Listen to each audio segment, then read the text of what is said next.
মাননীয় প্রধানমন্ত্রী জনাব তারেক রহমান একক পৃষ্ঠপোষকতায় আমরা ছাত্রদলের আজকের এই হিফজুল কোরআন তেলাওয়াত প্রতিযোগিতার আয়োজন সম্পন্ন করতে পেরেছি। আমাদের প্রায় 2000-এর অধিক সংখ্যক শিক্ষার্থী এই প্রতিযোগিতায় অংশগ্রহণ করেছিল। তাদের মাঝে আমাদের সিদ্ধান্ত ছিল যে প্রথম 10 জনকে প্রতি হিফজুল কোরআনে এবং কোরআন তেলাওয়াতের যে 3টি বিভাগ করা হয়েছে, সর্বমোট 4টি ভাগে আমাদের 10 জন করে আমাদের নেওয়ার কথা ছিল। কিন্তু আমাদের সবার মার্কস এক হওয়ার কারণে আমরা বাধ্য হয়েছি যে 15 জন করে নেওয়ার জন্য।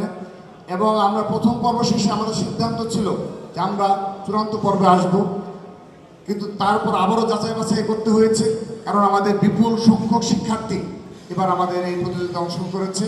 পবিত্র রমজানে এভাবেই আপন হয়ে উঠুক সবাই ইসপির আপন করা স্বাদে। ইসপি আপন করা স্বাদ। কিন্তু আজ আমাদের বাইতুল মোকাররমের সম্মানিত খতিব মহোদয় তিনি যেটি বলেছেন, হ্যাঁ আমরা অনেক কষ্ট আজ আমাদের সফল হয়েছে আমরা মনে করতে পারি।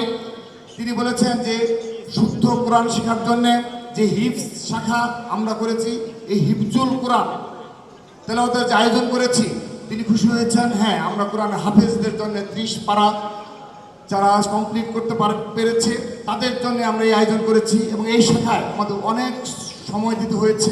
আমি ধন্যবাদ জানাচ্ছি এই প্রতিযোগিতা বাস্তবায়ন কমিটির সকল সদস্যকে, যারা কষ্ট করে বিভিন্ন কর্মী মাদ্রাসায় গিয়েছেন এবং যারা এই এত সুন্দরভাবে এই কর্মসূচি বাস্তবায়নে ভূমিকা পালন করেছেন।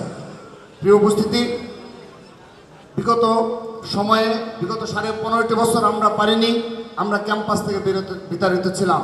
কিন্তু যখন এই ছাত্রদল সেই সুযোগ পেয়েছে, ঢাকা বিশ্ববিদ্যালয় সহ বাংলাদেশের সকল শিক্ষা প্রতিষ্ঠানে ছাত্রদল শুধুমাত্র এই হিফজুল কোরআন ও কোরআন তেলাওয়াত প্রতিযোগিতায় নয়, অপর সামাজিক ও সাংস্কৃতিক অনুষ্ঠান সহ যতগুলো শিক্ষার্থী বান্ধব এবং পলিসি মেকিংয়ের জন্য যতগুলো কর্মসূচি প্রণয়ন করা প্রয়োজন আমরা চেষ্টা করেছি।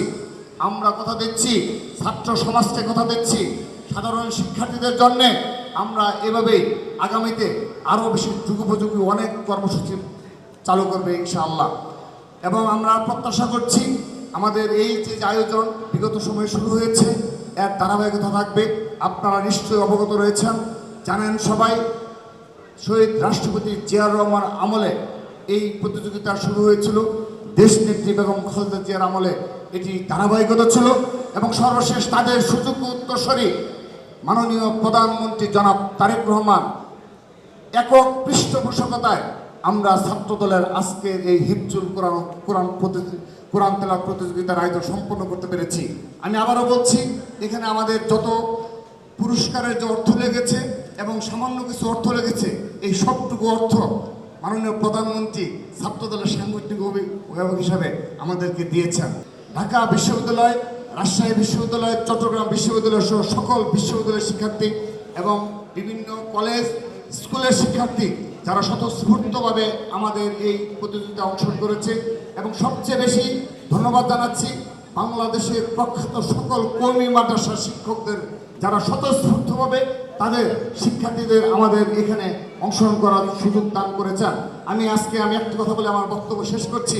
মাননীয় ধর্মমন্ত্রী এবং বাইতুল মোকাররমের সম্মানিত খতিব মহোদয়, আপনারা দয়া করে, আপনাদের সেই সুযোগ রয়েছে, শুধুমাত্র যেহেতু ধর্ম মন্ত্রণালয়ের দায়িত্বপ্রাপ্ত রয়েছেন, আমি দাবি রাখছি ছাত্রদলের পক্ষ থেকে কওমি মাদ্রাসার শিক্ষার্থীদের জন্য আবাসন এবং শিক্ষার যে মান তা যুগোপযোগী করার জন্য আমরা জোর দাবি জানাচ্ছি।